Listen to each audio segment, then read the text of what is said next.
ಸೈನ್ಯರು ಸಮುದ್ರ ಮಧ್ಯದಲ್ಲಿ ಸಿಕ್ಕಿಕೊಂಡು ಏನಾದ್ರು ಅಂದ್ರೆ ಕೊಚ್ಚಿಕೊಂಡು ಹೋದರು ಎಂಬುದಾಗಿ ನೋಡ್ತೀವಿ. ಹಾಗೆ ನನ್ನ ಬಲವು ಕೀರ್ತನೆಯು ಯಾಹುವೇ, ಆತನಿಂದ ನನಗೆ ರಕ್ಷಣೆ ಉಂಟಾಯಿತು. ನೋಡಿ, ಯಾರಿಂದಂತೆ? ದೇವರಿಂದ ಅವರಿಗೆ ಏನಾಯ್ತು ಅಂದ್ರೆ ರಕ್ಷಣೆ ಉಂಟಾಯಿತು ಎಂಬುದಾಗಿ. ನಿಮ್ಮ ಜೀವಿತಗಳಲ್ಲಿ ಸಹ ಎಷ್ಟೋ ವಿಪತ್ತುಗಳು, ಎಷ್ಟೋ ಕಷ್ಟಗಳು ಹಾದು ಹೋಗುವಾಗ ನಾವು ದೇವರನ್ನು ಪ್ರಾರ್ಥಿಸುವಾಗ ಅವುಗಳನ್ನು ಏನ್ ಮಾಡ್ತಾರಂದ್ರೆ ದೇವರು ತೆಗೆದಾಕ್ತಾರೆ ಎಂಬುದಾಗಿ ನೋಡ್ತೇವೆ. ಹಾಗೆ ನಮ್ಮ ದೇವರು ಆತನೇ, ಆತನನ್ನು ವರ್ಣಿಸುವವು. ನಮ್ಮ ಪಿತೃಗಳ ದೇವರು ಆತನೇ, ಆತನ ಮಹಿಮೆಯನ್ನು ಪ್ರಖ್ಯಾತಪಡಿಸುವ ಆತನ ಮಹಿಮೆಯನ್ನು ನೋಡಿ. ಹಾಗೆ ನಾವು 149ನೇ ಕೀರ್ತನೆಯಲ್ಲಿ ನೋಡುವುದಾದರೆ 1ನೇ ವಚನದಲ್ಲಿ, ಯೆಹೋವನಿಗೆ ನೂತನ ಕೀರ್ತಿಯನ್ನು ಹಾಡಿರಿ, ಭಕ್ತ ಸಭೆಯಲ್ಲಿ ಆತನನ್ನು ಸ್ತುತಿಸಿರಿ. ಏನಂತೆ? ಭಕ್ತ ಸಭೆಯಲ್ಲಿ. ನೋಡಿ, ನಾವು ಭಕ್ತಿಯ ಪೂರ್ವಕವಾಗಿ ಸಭೆಯಲ್ಲಿ ಏನ್ ಮಾಡ್ಬೇಕಂದ್ರೆ ದೇವರನ್ನು ಆರಾಧಿಸಬೇಕಂತ, ದೇವರನ್ನು ಸ್ತುತಿಸಬೇಕಂತ, ದೇವರನ್ನು ಕೊಂಡಾಡಬೇಕಂತೆ, ದೇವರನ್ನು ಮಹಿಮೆ ಪಡಿಸಬೇಕೆಂಬುದಾಗಿ ದೇವರ ವಾಕ್ಯವು ನಮಗೆ ತಿಳಿಯಪಡಿಸ್ತದೆ. ಹಾಗೂ ನಾವು ನೋಡುವುದಾದರೆ ನೋಡಿ, ಕೆಲವೊಂದು ಸಭೆಗಳಲ್ಲಿ ನೋಡ್ತೇವೆ ಭಕ್ತಿಯ ವೇಷಗಳನ್ನು ಹಾಕಿಕೊಂಡು, ಮುಖವಾಡಗಳನ್ನು ಹಾಕಿಕೊಂಡು ದೇವರನ್ನು ಸ್ತುತಿಸುವವರಾಗಿರ್ತಾರೆ. ಅದು ದೇವರಿಗೆ ಸಲ್ಲತಕ್ಕದಾಗಿರುವುದಿಲ್ಲ ಪ್ರೇಮ. ಆ ಒಂದು ಆರಾಧನೆ, ಆ ಒಂದು ಭಕ್ತಿಯು ದೇವರಿಗೆ ಸಲ್ಲತಕ್ಕದಾಗಿರೋದು. ನಾವು ದೇವರನ್ನು ಮನಪೂರ್ವಕವಾಗಿ ಹೃದಯದ ಅಂತರಾಳದಿಂದ ಆತ ನಮ್ಮ ಜೀವಿತಗಳಲ್ಲಿ ಮಾಡಿರುವ ಮಹತ್ ಕಾರ್ಯಗಳನ್ನು ನೆನೆಸಿ ನಾವು ದೇವರಿಗೆ ಏನ್ರಿ ಸ್ತುತಿಗಳನ್ನು ಸಲ್ಲಿಸಬೇಕು. ಹಾಗೆ ನಾವು ನೋಡ್ತೇವೆ 96ನೇ ಕೀರ್ತನೆ ನೋಡ್ತೇವೆ ನಾವು. 96ನೇ ಕೀರ್ತನೆಯಲ್ಲಿ ಹೀಗೆ ದೇವರ ವಾಕ್ಯವು ಹೇಳುತ್ತೆ. 96ನೇ ಕೀರ್ತನೆ 1ರಿಂದ 2 ವಚನಗಳನ್ನು ನೋಡ್ತೀವಿ.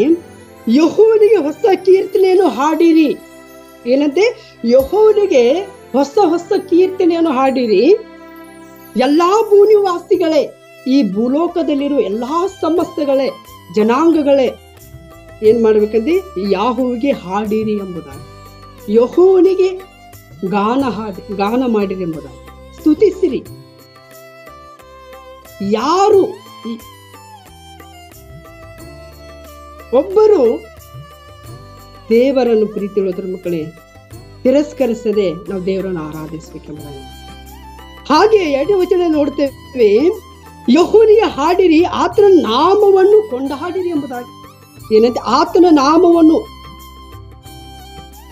ಆತನ ಮಹತ್ ಕಾರ್ಯಗಳನ್ನು ವರ್ಣಿಸಿರಿ. ನೋಡಿ, ಇಸ್ರಾಯೇಲರು ಏನ್ ಮಾಡಿದ್ರು ಅಂದ್ರೆ ದೇವರು ಅವರ ಜೀವಿತಗಳಲ್ಲಿ ಮಾಡಿರುವ ಪ್ರತಿ ಒಂದೊಂದು ಕಾರ್ಯಗಳನ್ನು, ಪ್ರತಿ ಒಂದು ಮಾರ್ಗಗಳಲ್ಲಿ ಅವರು ಬೇಡಿಕೊಂಡಂತ ಎಲ್ಲಾ ಕಾರ್ಯಗಳನ್ನು ಏನ್ ಮಾಡ್ತಾರೆ ದೇವರು ನೆರವೇರಿಸುತ್ತಿದ್ದಾರೆ ಎಂಬುದಾಗಿ ನೋಡ್ತೀವಿ. ಹಾಗೆ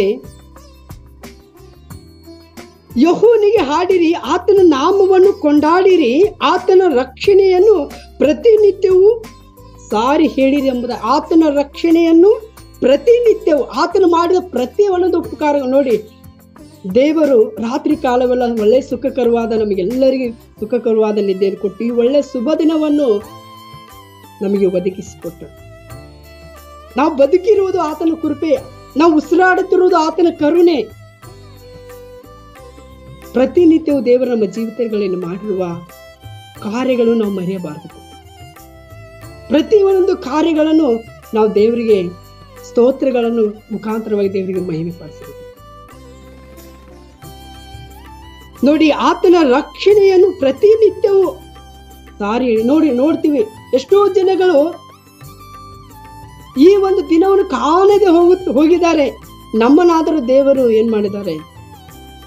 ಆತನ ವಾಕ್ಯಗಳನ್ನು ಧ್ಯಾನ ಮಾಡುವುದಕ್ಕೆ, ಕೇಳಲಿಕ್ಕೆ, ಸ್ತುತಿಸುವುದಕ್ಕೆ, ಕೊಂಡಾಡುವುದಕ್ಕೆ, ಪ್ರಾರ್ಥಿಸುವುದಕ್ಕೆ ಆತನ ನಮ್ಮನ್ನು ಬದುಕಿಸಿದ್ದಾರೆ. ಹಾಗೆ ನೋಡುವುದಾದರೆ ಕೀರ್ತನೆ 51ನೇ ಕೀರ್ತನೆ ಹೀಗೆ ಹೇಳುತ್ತೆ, ದಾವಿದನು 51ನೇ ಕೀರ್ತನೆ 10ನೇ ವಚನದಲ್ಲಿ ನೋಡಿ, ಪಾಪ ಕ್ಷಮಾಪಣೆ ಬೇಡಿಕೊಳ್ಳುವುದು. ದಾವೀದನ ಜೀವಿತದಲ್ಲಿ ದೇವರಿಗೆ ವಿರುದ್ಧವಾದ ಒಂದು ಪಾಪವನ್ನು ಮಾಡ್ತಾನೆ.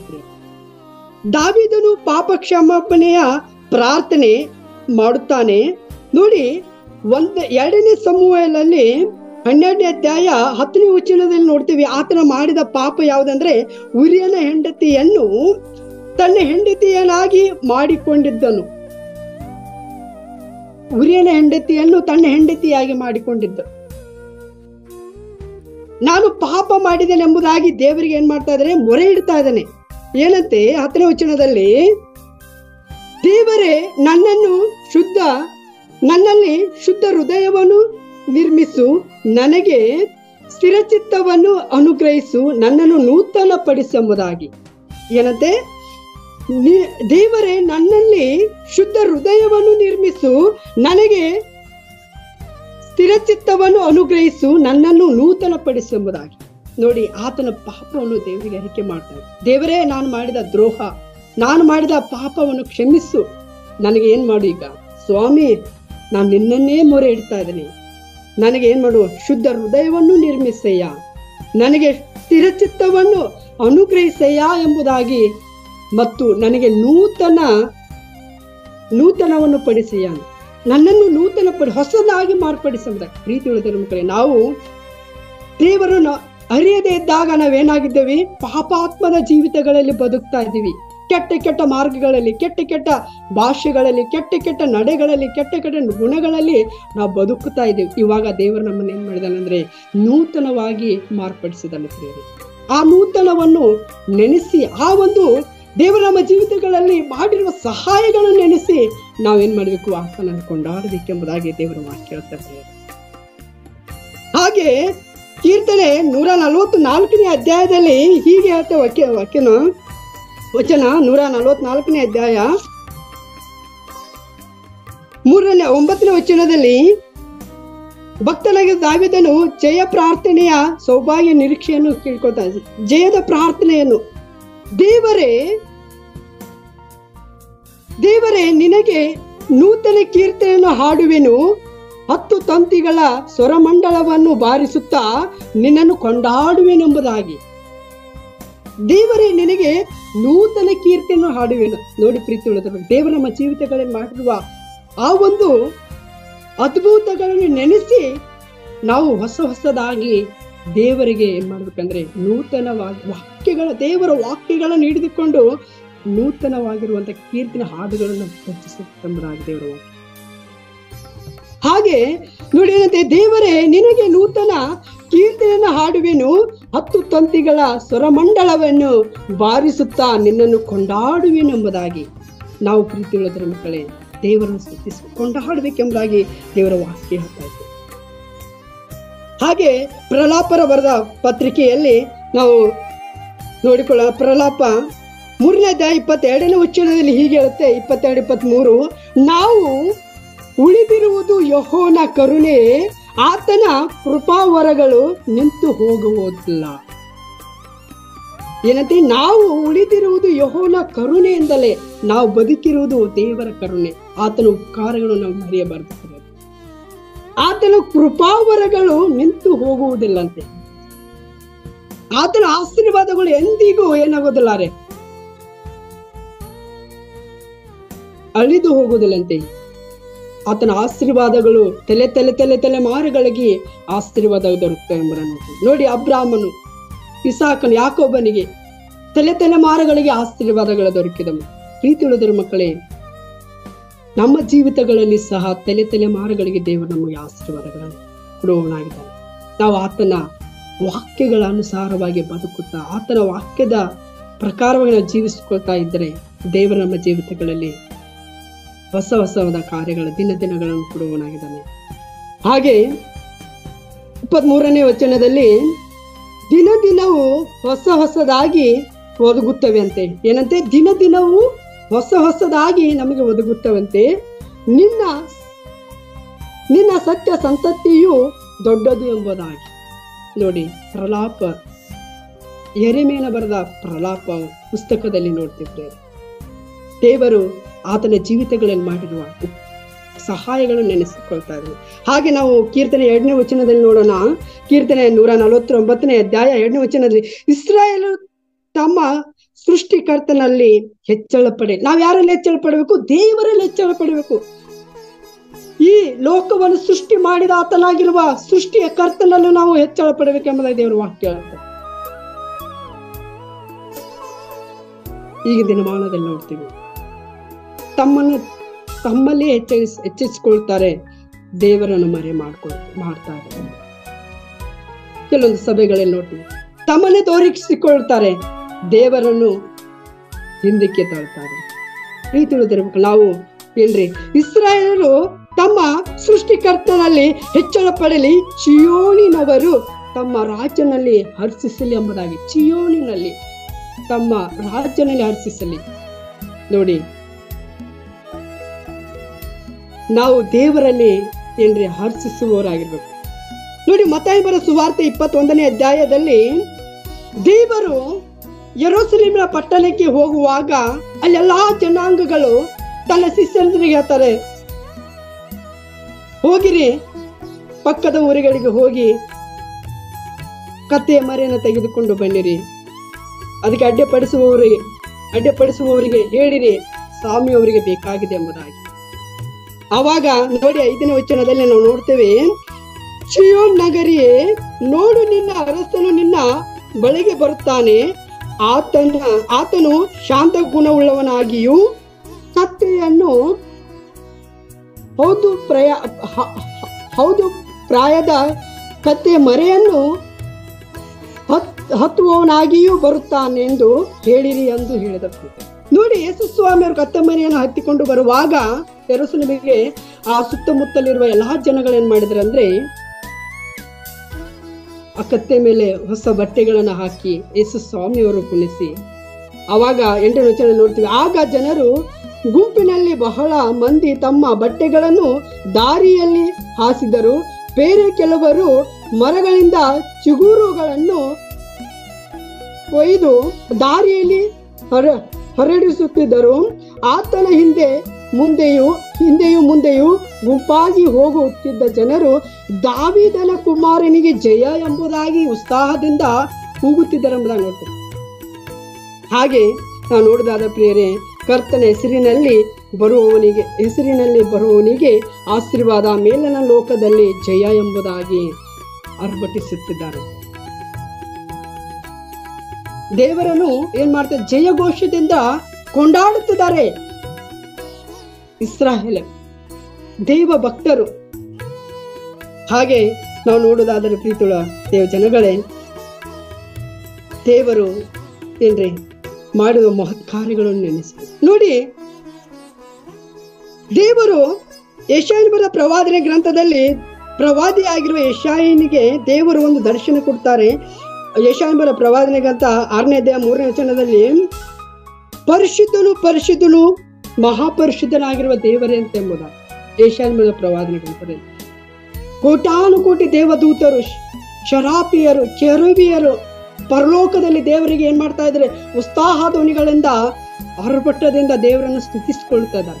ಆ ಒಂದು ದರ್ಶನವನ್ನು ಯೆಶಾಯನು ಕಾಣ್ತಾ ಇದೆ. ನಾವು ಸಹ ಪ್ರೀತಿ ಉಳಿದರ ಮಕ್ಕಳೇ, ನಮ್ಮನ್ನು ನಾವು ಏನು ಪ್ರಾರ್ಥಿಸುವಾಗ ನಮ್ಮನ್ನು ಮರೆತು ದೇವರ ದರ್ಶನವನ್ನು ಕಾಣುವರಾಗುತ್ತೆ. ಹಾಗೆ ನಾವು ನೋಡುವುದಾದ್ರೆ 3ನೇ ವಚನದಲ್ಲಿ ಕೀರ್ತನೆ 149ನೇ ಕೀರ್ತನೆ 3ನೇ ವಚನ ನೋಡುವುದಾದರೆ, ಕುಣಿಯುತ್ತಾ ಆತನ ನಾಮವನ್ನು ಕೀರ್ತಿಸಿರಿ. ನೋಡಿ, ಸ್ವಾಮಿಯವರನ್ನು ಏನ್ ಮಾಡಿದ್ರು? ಯೆರೂಸಲೇಮಿಗೆ ಹೋಗುವಾಗ ಆ ಎಲ್ಲಾ ಸುತ್ತಮುತ್ತ ಜನಗಳು ಏನ್ ಮಾಡಿದ್ರು? ಕಾಲಿಗೆ ಧೂಳು ಹತ್ತಬಾರ್ದು ಏನ್ ಮಾಡಿದ್ರು? ತಳಗಡೆ ಹೊಸ ಹೊಸ ಬಟ್ಟೆಗಳನ್ನು ಹಾಕಿದ್ರು, ಚಿಗುರಿದ ಎಲೆಗಳನ್ನು ಹಾಕಿದ್ರು. ಅದನ್ನ ಏನ್ ಮಾಡ್ತಾ ಇದ್ರೆ? ದಾವೀದ ಕುಮಾರನಿಗೆ ಜಯವಾಗಲಿ.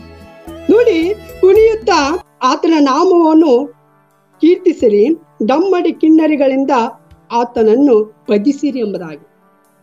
ನೋಡಿ, ನಾವು ಪ್ರೀತಿ ಉಳಿದ ಮಕ್ಕಳೇ, ದೇವರನ್ನು ಭಜಿಸುವಾಗ ಏನ್ರಿ? ಡಮ್ಮಡೆ ಕಿನ್ನರಿಗಳಿಂದ ನಾವು ಭಜಿಸಬೇಕು.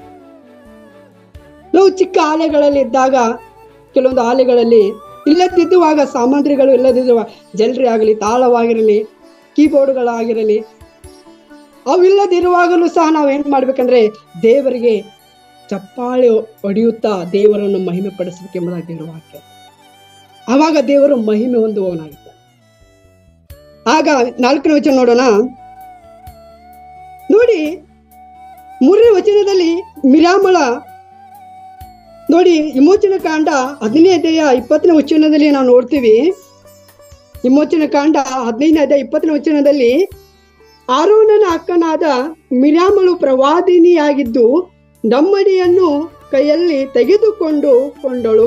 ಸ್ತ್ರೀಯರೆಲ್ಲರೂ ತಮ್ಮಡಿಗಳನ್ನು ಹಿಡಿದು ನಾಟ್ಯ ಮಾಡುತ್ತಾ ಆಕೆಯ ಹಿಂದೆ ಹೋಗುತ್ತಿರುವಳು. ಮಿರ್ಯಾಮಳು ಅವರ ಹಾಡಿಗೆ ಹೀಗೆ ಪಲ್ಲವಿ ಹಾಡಿದಳು.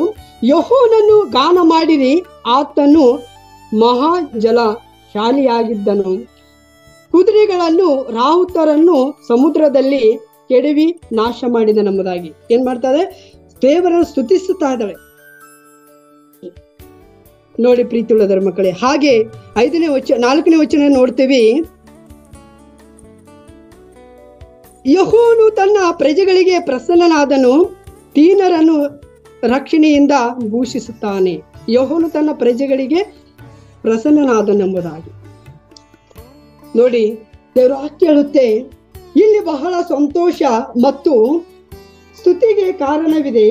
ನಾವು ಬಡವರು ಮತ್ತು ಪಾಪಿಗಳಾಗಿದ್ದರೂ ಕರ್ತನು ನಮ್ಮಲ್ಲಿ ಸಂತೋಷ ಪಡುತ್ತಾನೆ. ನಾವು ಪಾಪಿಗಳಾಗಿದ್ದರೂ ಸಹ ದೇವರು ನಮ್ಮಲ್ಲಿ ಏನ್ ಮಾಡ್ತಾನೆ, ನಾವು ಬಡವರು ಮತ್ತು ಪಾಪಿಗಳಾಗಿದ್ದರೂ ಕರ್ತನು ನಮ್ಮಲ್ಲಿ ಸಂತೋಷ ಪಡುತ್ತಾನೆ. ನಾವು ನಮ್ಮ ಹಾಗೆ ಇರುವುದಕ್ಕಾಗಿ ಅಲ್ಲ ನೋಡಿ, ಆದರೆ ಕ್ರಿಸ್ತನಲ್ಲಿರುವಂತೆ ನಮ್ಮನ್ನು ಮಾಡುತ್ತಿರುವುದಕ್ಕಾಗಿ ಆತನ ಈ ಭೂಲೋಕಕ್ಕೆ ಬಂದನೆಂಬುದನ್ನು ನೋಡ್ತೀವಿ. ಹಾಗೆ ಆತನು ನಮ್ಮನ್ನು ಪಾಪದ ಕೊಳಚಿನಿಂದ ರಕ್ಷಿಸಿ ರಕ್ಷಣೆಯ ಪರಿಶುದ್ಧ ಸೌಂದರ್ಯವನ್ನು ನಮಗೆ ಕೊಡುತ್ತಾನೆ ಎಂಬುದಾಗಿ. ನಾವು ಪಾಪದ ಕೆಸರಿನಲ್ಲಿ ಬಿದ್ದುವಾಗ ದೇವರೇನ್ ಮಾಡಿದ, ನಮ್ಮನ್ನು ರಕ್ಷಣೆ ಎಂಬ ಪರಿಶುದ್ಧವಾದ ಸೌಂದರ್ಯವನ್ನು ನಮಗೆ ಕೊಟ್ಟಿದ್ದಾನೆ ಎಂಬುದನ್ನು ನೋಡ್ತಿದ್ದೇವೆ. ಹಾಗೆ ಸೌಂದರ್ಯವನ್ನು ನಮಗೆ ಕೊಡುತ್ತಾನೆ ಮತ್ತು ಸೌಂದರ್ಯದ ಪರಿಪೂರ್ಣತೆಯಾಗಿರುವ ಶುದ್ಧೀಕರಣ ಕಾರ್ಯವನ್ನು ಪ್ರಾರಂಭಿಸುತ್ತಾನೆ. ನಮಗೆ ಶುದ್ಧೀಕರಣವಾಗಿರುವಂತಹ ಮಾರ್ಗವನ್ನು ಪ್ರಾರಂಭಿಸ್ತಾನೆ. ಹಾಗೆ ಪ್ರೀತಿಯುಳ್ಳದರ ಮಕ್ಕಳೇ, ದೇವರ ವಾಕ್ಯ ಹೇಳುತ್ತೆ, ನಾವು ದೇವರ ಸನ್ನಿಧಾನಕ್ಕೆ ಸದಾಕಾಲವು ಏನ್ ಮಾಡಬೇಕು, ನಾವು ಪಾಪಿಯಲ್ಲಿ ಇದ್ದೀವಿ, ದೇವರು ನಮ್ಮನ್ನು ಶುದ್ಧಿ ಮಾಡಿದಾನೆ ಎಂಬುದಾಗಿ ನಾವು ಮರಿಬಾರ್ದು. ಹಾಗೆ 5ನೇ ವಚನದಲ್ಲಿ ನೋಡುತ್ತೇವೆ, 6ನೇ ವಚನದಲ್ಲಿ ನೋಡ್ತೇವೆ, ಅವರ ಬಾಯಲ್ಲಿ ಯೆಹೋವನಿಗೆ ಸ್ತೋತ್ರವಿರಲಿ, ಕೈಯಲ್ಲಿ ಈ ಬಾಯಿ ಕತ್ತಿರಲಿ ಎಂಬುದಾಗಿ. ನೋಡಿ, ನಮ್ಮ ಕೈಯಲ್ಲಿ ಜೀವ ವಾಕ್ಯದ ಕತ್ತಿ ನಮ್ಮಲ್ಲಿ ಇರಬೇಕೆಂಬುದಾಗಿ ನೋಡ್ತಿದ್ದೇವೆ. 6ನೇ ವಚನದಲ್ಲಿ ನೋಡ್ತೇವೆ. ಹಾಗೆ ನಾವು ನೋಡ್ತೀವಿ, ಎಫೆಸ ಬರೆದ ಪತ್ರಿಕೆಯಲ್ಲಿ 6ನೇ ಅಧ್ಯಾಯ ದೇವರು ಒಂದು ವಾಕ್ಯ ಹೇಳ್ತಾರೆ. ಎಫೆಸರ ಬರೆದ ಪತ್ರಿಕೆಯಲ್ಲಿ 6ನೇ ಅಧ್ಯಾಯ 6ರಿಂದ 15ನೇ ವಚನದಿಂದ ನೋಡ್ತೀವಿ ನಾವು. 14ನೇ ವಚನ, ಸತ್ಯ ಎಂಬ ನಡುಕಟ್ಟನ್ನು ಕಟ್ಟಿಕೊಂಡು ನೀತಿ ಎಂಬ ವಜ್ರವನ್ನು ಧರಿಸಿಕೊಂಡು ಸಮಾಧಾನದ ವಿಷಯವಾದ ಸುವಾರ್ತೆಯನ್ನು ತಿಳಿಸುವುದರಲ್ಲಿ ಸ್ಥಿರವಾದ ಮನಸ್ಸೆಂಬ ಕರಗಳನ್ನು ಮೆಟ್ಟಿಕೊಂಡು ನಿಲ್ಲಿರಿ ಮತ್ತು ನಂಬಿಕೆ ಎಂಬ ಗುರಾಣಿಯನ್ನು ಹಿಡಿದುಕೊಳ್ಳಿರಿ. ಆದ್ದರಿಂದ ನೀವು ಕೆಡುಕನ ಅಗ್ನಿಯ ಬಾಣಗಳನ್ನೆಲ್ಲ ಆರಿಸುವುದಕ್ಕೆ ಶಕ್ತರಾಗಿರುವಿರಿ.